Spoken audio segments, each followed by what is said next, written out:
ការនាំចេញរបស់ឥណ្ឌាទៅកាន់សហរដ្ឋអាមេរិកបានកើនឡើងទោះបីជាមានពន្ធគយ 50% ក៏ដោយខណៈដែលភាពតានតឹងពាណិជ្ជកម្មបានធូរស្រាលបើតាមការចុះផ្សាយពីសារព័ត៌មាន BBC ចុះផ្សាយនៅថ្ងៃទី18វិច្ឆិកានេះថាការនាំចេញទំនិញរបស់ឥណ្ឌាទៅកាន់សហរដ្ឋអាមេរិកបានកើនឡើងជាលើកដំបូងក្នុងរយៈពេល5ខែនៅក្នុងខែតុលាដោយកើនឡើង 14.5% ពីខែកញ្ញាទោះបីជាពន្ធគយដ៏ខ្ពស់របស់លោកដូណាល់ត្រាំនៅតែមានសុពលភាពក៏ដោយការនាំចេញទៅកាន់ទីផ្សារបរទេសធំបំផុតរបស់ឥណ្ឌាបានធ្លាក់ចុះយ៉ាងខ្លាំងកាលពីខែមុនបន្ទាប់ពីពន្ធគយ 50% របស់សហរដ្ឋអាមេរិកលើប្រទេសឥណ្ឌារួមទាំងការពិន័យ 25% សម្រាប់ការទិញប្រេងរបស់រុស្ស៊ីបានចាប់ផ្ដើមនៅថ្ងៃទី27ខែសីហាទិន្នន័យដែលប្រសើរឡើងនេះបានកើតឡើងនៅពេលដែលក្រុមហ៊ុនប្រេងដែលគ្រប់គ្រងដោយរដ្ឋឥណ្ឌាបានយល់ព្រមនាំចូលឧស្ម័នប្រេងរាវប្រចាំឆ្នាំបន្ថែមទៀតពីសហរដ្ឋអាមេរិកហើយលោកត្រាំបានលើកលែងទំនិញកសិកម្មជាច្រើនពីពន្ធគយទៅវិញទៅមកដែលអាចផ្ដល់អត្ថប្រយោជន៍ដល់ប្រទេសឥណ្ឌាការចរចាកិច្ចព្រមព្រៀងពាណិជ្ជកម្មរវាងប្រទេសទាំងពីរកំពុងដំណើរការដោយមន្ត្រីឥណ្ឌាម្នាក់បាននិយាយថាទិដ្ឋភាពសំខាន់នៃកិច្ចព្រមព្រៀងនេះជិតដល់ទីបញ្ចប់ហើយការកើនឡើងនៃការនាំចេញទៅកាន់សហរដ្ឋអាមេរិកបានកើតឡើងទោះបីជាការនាំចេញទំនិញសរុបរបស់ឥណ្ឌាបានធ្លាក់ចុះ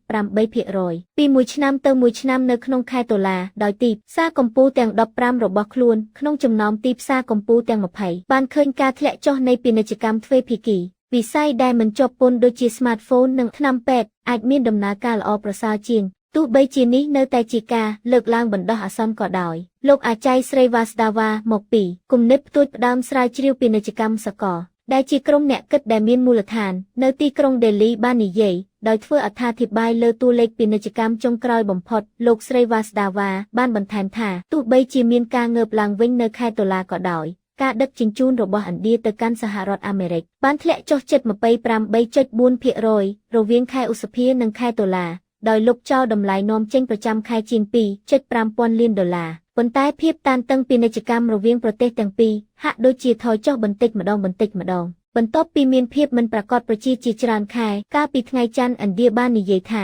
ខ្លួនបានបញ្ចប់កិច្ចព្រមព្រៀងដ៏សំខាន់លើកដំបូងដែលនឹងឃើញក្រុមហ៊ុនប្រេងដែលគ្រប់គ្រងដោយរដ្ឋរបស់ខ្លួនទទួលបានប្រហែល 10% នៃតម្រូវការឧស្ម័នរាវប្រចាំឆ្នាំរបស់ប្រទេសពីសហរដ្ឋអាមេរិករដ្ឋមន្ត្រីប្រេងកាតលោកហាឌីបស៊ីងពូរីបានពិពណ៌នាអំពីការសម្រេចចិត្តនេះថាជាការអភិវឌ្ឍប្រវត្តិសាស្ត្រហើយបាននិយាយថាទីផ្សារឧស្ម័នលភិដ៏ធំនិងរីកចម្រើនលឿនបំផុតរបស់ពិភពលោកឥឡូវនេះបានបើកឲ្យសហរដ្ឋអាមេរិករដ្ឋបាលលោកត្រាំបានជំរុញឲ្យទីក្រុងដេលីបង្កើនការទិញផលិតផលប្រេងកាតរបស់សហរដ្ឋអាមេរិកនិងកាត់បន្ថយការពឹងផ្អែករបស់ខ្លួនលើប្រេងរបស់រុស្ស៊ីប្រទេសឥណ្ឌាបានក្លាយជាទីផ្សារធំបំផុតមួយសម្រាប់ប្រេងរបស់រុស្ស៊ីខណៈដែលប្រទេសលោកខាងលិចបានដាក់ទណ្ឌកម្មលើទីក្រុងមូស្គូបន្ទាប់ពីសង្គ្រាមអ៊ុយក្រែនបានចាប់ផ្ដើមនៅឆ្នាំ